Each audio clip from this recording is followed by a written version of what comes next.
ओम श्री गणेशाय नमः। आप सभी का दिन शुभ और मंगलमय हो। गणेश भगवान की कृपा सदा आप सभी पर बनी रहे। इससे पहले की वीडियो को प्यार देने के लिए, कमेंट्स करने के लिए आप सभी का बहुत बहुत धन्यवाद। आज सुनिए आगे की कथा। आज की इस वीडियो में आप सुनेंगे ब्रह्मा जी द्वारा माली सुमाली को सूर्य के कवच और स्तोत्र की प्राप्ति और सूर्य देव की कृपा से उन दोनों का निरोग होने का वर्णन। तदंतर नारद जी के पूछने पर नारायण जी बोले, हे नारद, मैं सूर्य देव के पूजन का क्रम और संपूर्ण पापों और व्याधियों से विमुक्त करने वाले कवच और स्तोत्र का वर्णन करता हूँ, सुनो। जब माली और सुमाली ये दोनों दैत्य व्याधिग्रस्त हो गए, बीमारी से ग्रस्त हो गए, तब उन्होंने स्तुति करने के लिए शिव मंत्र प्रदान करने वाले ब्रह्मा जी का स्मरण किया। ब्रह्मा जी ने बैकुंठ में जाकर कमलापति श्री विष्णु से पूछा। उस समय शिवजी भी वहीं पर श्री हरि के सन्निकट विराजमान थे।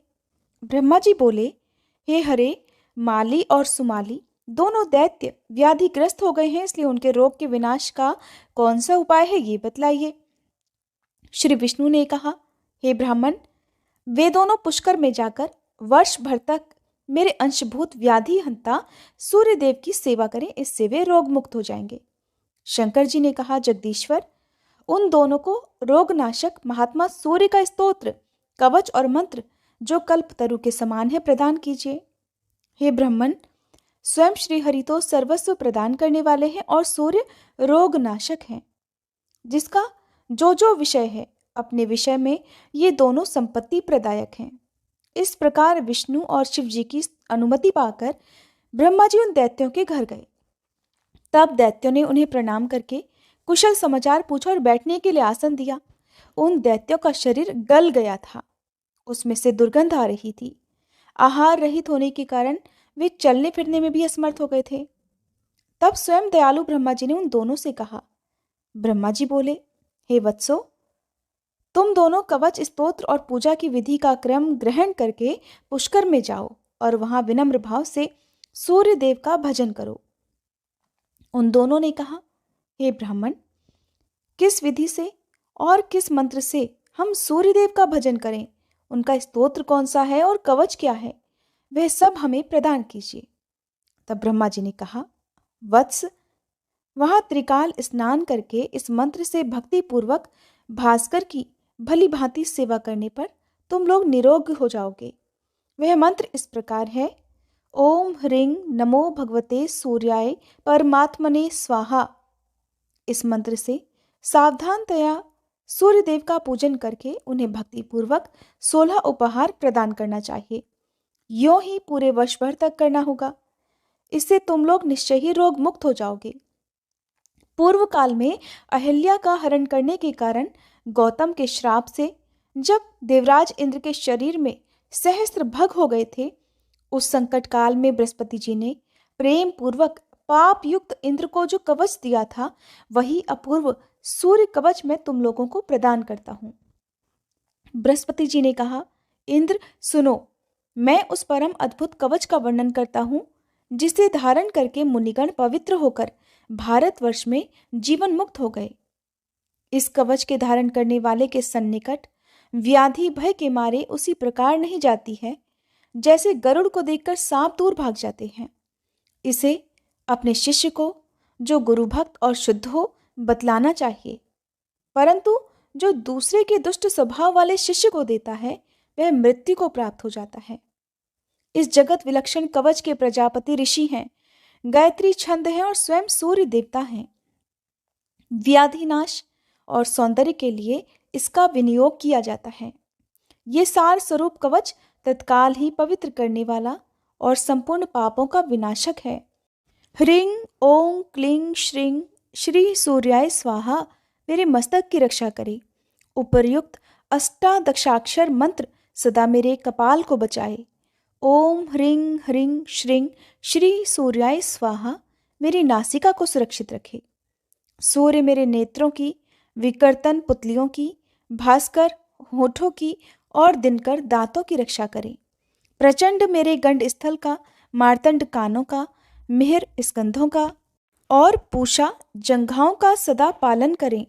रवि मेरे वक्षस्थल की, स्वयं सूर्यदेव मेरी नाभि की और सर्वदेव नमस्कृत कंकाल की सदा देख रेख करें। विघ्न हाथों को, प्रभाकर पैरों को और सामर्थ्यशाली विभाकर मेरे सारे शरीर को निरंतर सुरक्षित रखें।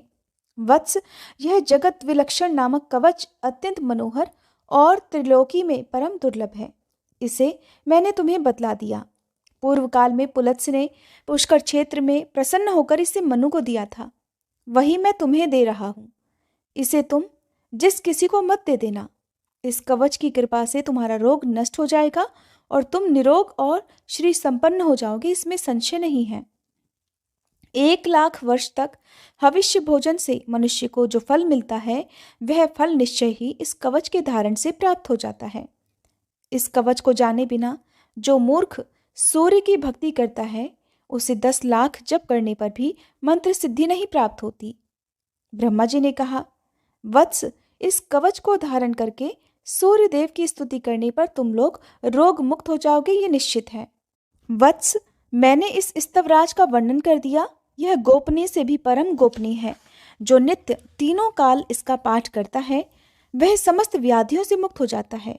उसके अंधापन, कोढ़, दरिद्रता, रोग, शोक, भय और कलह, ये सभी विश्वेश्वर श्री सूर्य की कृपा से निश्चय ही नष्ट हो जाते हैं। जो भयंकर कुष्ठ से दुखी, गलित अंगों वाला, नेत्रहीन, बड़े बड़े घावों से युक्त, यक्ष्मा से ग्रस्त, महान शूल रोग से पीड़ित अथवा अनेक प्रकार की व्याधियों से युक्त हो, वह भी अगर 1 मास तक हविष्यान्न भोजन करके इस स्तोत्र का श्रवण करे, तो वह निश्चय ही रोग मुक्त हो जाता है और उसे संपूर्ण तीर्थों में स्नान करने का फल प्राप्त हो जाता है। इसमें तनिक भी संदेह नहीं है। इसलिए पुत्रों, तुम लोग शीघ्र ही पुष्कर में जाओ और वहां सूर्य देव का भजन करो। ऐसा कहकर ब्रह्मा जी आनंद पूर्वक अपने भवन को चले गए।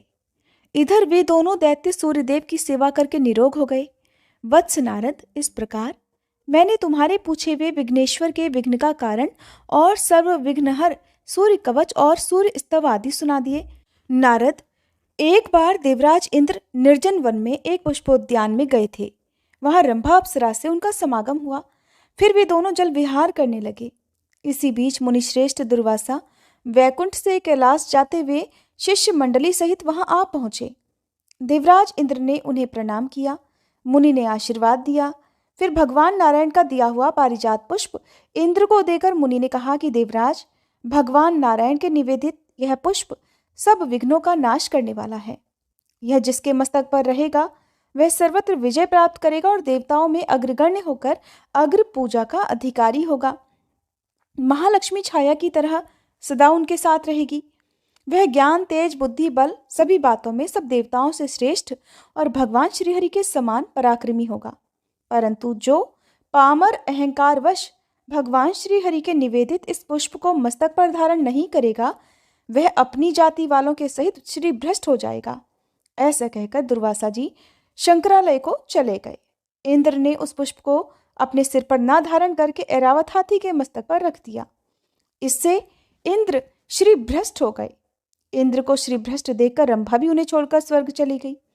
गजराज इंद्र को नीचे गिराकर महान अरण्य में चला गया और हथिनी के साथ विहार करने लगा।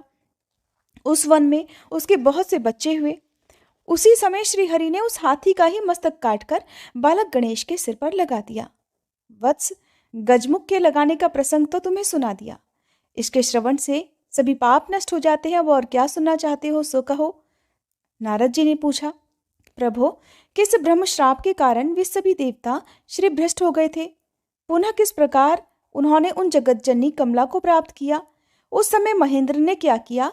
आप उस परम दुर्लभ गोपनीय रहस्य को भी बताने की कृपा कीजिए। तब श्री नारायण ने कहा, नारद, जिसकी बुद्धि अत्यंत मंद हो गई थी, श्री से भ्रष्ट होने के कारण जिस पर दीनता छाई हुई थी और जिसका आनंद नष्ट हो गया था, वह इंद्र, गजेंद्र और रंभा से पराभूत होकर अमरावती में गया। मुने, वहां उसने देखा कि उस पुरी में आनंद का नामो निशान नहीं है। वह दीनता से ग्रस्त, बंधुओं से हीन और शत्रु वर्गों से खचाखच भर गई है। तब दूत के मुख से सारा वृतांत सुनकर वह देवगुरु बृहस्पति जी के घर गया और फिर गुरु तथा देवगणों के साथ वह ब्रह्मा जी की सभा में जा पहुंचा। वहां जाकर देवताओं सहित इंद्र ने तथा बृहस्पति जी ने ब्रह्मा जी को नमस्कार किया और भक्तिभाव सहित वेद विधि के अनुसार स्तोत्र द्वारा उनकी स्तुति की। फिर बृहस्पति जी ने प्रजापति ब्रह्मा जी से सारा वृतांत कह सुनाया। उसे सुनकर ब्रह्मा जी ने नीचे मुख करके कहना आरंभ किया कि देवेंद्र, तुम मेरे प्रपौत्र हो और श्री संपन्न होने से सदा प्रज्वलित होते रहते हो, किंतु राजन, लक्ष्मी जी के समान सुंदरी शची के पति होने पर भी तुम आचरण भ्रष्ट हो जाते हो, और जो आचरण भ्रष्ट होता है उसे लक्ष्मी अथवा यश की प्राप्ति कहाँ से हो सकती है। वह पापी तो सदा सभी सभाओं में निंदा का विषय बना रहता है। रंभा ने तुम्हें हतबुद्धि बना दिया था, इसी कारण तुमने दुर्वासा जी द्वारा दिए गए श्रीहरि के नैवेद्य को गजराज के मस्तक पर डाल दिया। इस समय सबके द्वारा भोगी जाने वाली वह रंभा कहाँ है, और श्री से भ्रष्ट हुए तुम कहाँ, जिसके कारण तुम्हें लक्ष्मी से रहित होना पड़ा। वह रंभा भी तुम्हें क्षण भर में ही त्याग कर चली गई, क्योंकि वेश्या चंचला होती है। वह धनवानों को ही पसंद करती है, निर्धनों को नहीं, और पुराने प्रेमियों का तिरस्कार करके नए नए प्रेमियों को खोजती रहती है। परंतु वत्स, जो बीत गया वो तो चला ही गया, क्योंकि बीता हुआ पुनः वापस नहीं आता। अब तुम लक्ष्मी जी की प्राप्ति के लिए भक्तिपूर्वक नारायण का भजन करो। इतना कहकर नारायण परायण ब्रह्मा जी ने इंद्र को जगत सृष्टा श्री नारायण का स्तोत्र, कवच और मंत्र दिया। तब इंद्र देवताओं और गुरु के साथ पुष्कर में जाकर अपने अभीप्सित मंत्र का जप करने लगे और कवच ग्रहण करके उसके द्वारा श्री हरि की स्तुति में लीन हो गए। इस प्रकार पुण्यदायक शुभ भारतवर्ष में 1 वर्ष तक निराहार रहकर लक्ष्मी की प्राप्ति हेतु उन्होंने लक्ष्मीपति की सेवा की। तब श्री हरि ने प्रकट होकर देवराज इंद्र को मनोवांछित वर और लक्ष्मी जी का स्तोत्र, कवच और ऐश्वर्यवर्धक मंत्र प्रदान किया। मुने ये सब देखकर श्री हरि तो वैकुंठ को चले गए और इंद्र क्षीर सागर पर पहुंचे। वहां उन्होंने कवच धारण कर स्तोत्र द्वारा स्तुति करके लक्ष्मी जी को प्राप्त किया। फिर देवराज इंद्र ने शत्रु को जीतकर अमरावती को अपने अधिकार में कर लिया। इस प्रकार सभी देवता एक एक करके अपनी इच्छित स्थान को प्रस्थान कर गए। नारद जी ने पूछा, हरि के अंश से उत्पन्न हुए महाभाग नारायण, आपकी कृपा से मैंने गणेश जी का सारा शुभ चरित्र तो सुन लिया, किंतु हे ब्राह्मण, श्री विष्णु ने उस बालक की धड़ पर गजराज के 2 दांतों वाले मुख को जोड़ा था। फिर वह शिशु एक दंत कैसे हो गया, उसका वह दूसरा दांत कहाँ चला गया, वह प्रसंग भी बताने की कृपा कीजिए, क्योंकि आप सर्वेश्वर, सर्वज्ञ, कृपालु और भक्तवत्सल हैं। तब श्री नारायण जी ने देवर्षि नारद को जो कुछ बताया उसका वृतांत आप अगले अध्याय में सुनेंगे। उम्मीद करती हूँ ये वीडियो आपको पसंद आई होगी।